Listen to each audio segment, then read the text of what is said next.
ଯୋଉଠି କରିଥିଲି ଶେଷ ସେଇଠୁ କଲି ଆରମ୍ଭ। ମଉସା ମାଉସୀ ଖାଇ ପିଇକି ବାହାରି ପଡ଼ିଲୁ ଆମ ଗାଁକୁ। ଆମ ଗାଁକୁ ମାନେ ମୋ ଜନ୍ମ ମାଟିକୁ। ଜନ୍ମ ମାଟିର ନାଁଟା ଧରିଲେ ନା ଦେହରେ ଗୋଟେ ଶିହରଣ ଖେଳିଯାଏ। ବହୁତ ଖୁସି ଲାଗେ। ମନଟା ସେ ଗୋଟେ ପ୍ରକାର ଆନନ୍ଦ ହେଇଯାଏ। ଯାଇକିରି ପହଞ୍ଚିଗଲି ଆମ ଗାଁରେ। ସେଇଟା ହେଉଛି ଆମ ଚଉରା ଜେଜେମା ତିଆରି କରିଥିଲେ। ସେଇଟା ହେଉଛି ଆମ ଘର। ଘର ଭିତରକୁ ଆସିଲା ବେଳକୁ କେହି ନାହାନ୍ତି, ସୁନସାନ ଯେ କହିବାକୁ ନାହିଁ। ଭାଇ ପଳେଇଛି କାମକୁ, ପୁତୁରା ତ ସ୍କୁଲକୁ, ଆମ ଝିଆରୀ ସୁଇଟି ସିଏ ତ ଶାଶୁ ଘରେ। ଆଉ ବାରିକାନି ଟିକେ ବୁଲାବୁଲି କଲି, ପିଜୁଳି ଗୋଟେ ଖାଇଲି, ତାପରେ ଆସିଲି ଘରକୁ ଆସିଲା ବେଳକୁ ଭାଉଜର ସରିଯାଇଛି ଗ୍ୟାସ୍, ଚୁଲି ଲଗେଇକି କରିଦେଲା ଚାହା। ଭାଉଜ ସାଙ୍ଗେ ଟିକେ ଦୁଃଖ ସୁଖ ହେଲି, ବାଧ୍ୟ କଲା ରହିବା ପାଇଁ।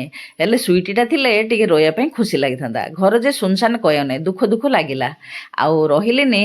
ସାହିରେ ଟିକେ ସମସ୍ତଙ୍କ ଘରକୁ ବୁଲାବୁଲି କଲି, ଭାଉଜମାନଙ୍କୁ ଖୁଡ଼ିମାନଙ୍କୁ ଦେଖିଲି, ତାପରେ ବାହାରି ପଡ଼ିଲି ଯିବା ପାଇଁ। ତାପରେ କାହା ଘରକୁ ଗଲି ଆଗ ଭିଡ଼ିଓରେ ଦେବି। ଆପଣମାନେ ଭିଡ଼ିଓଟି ଦେଖନ୍ତୁ।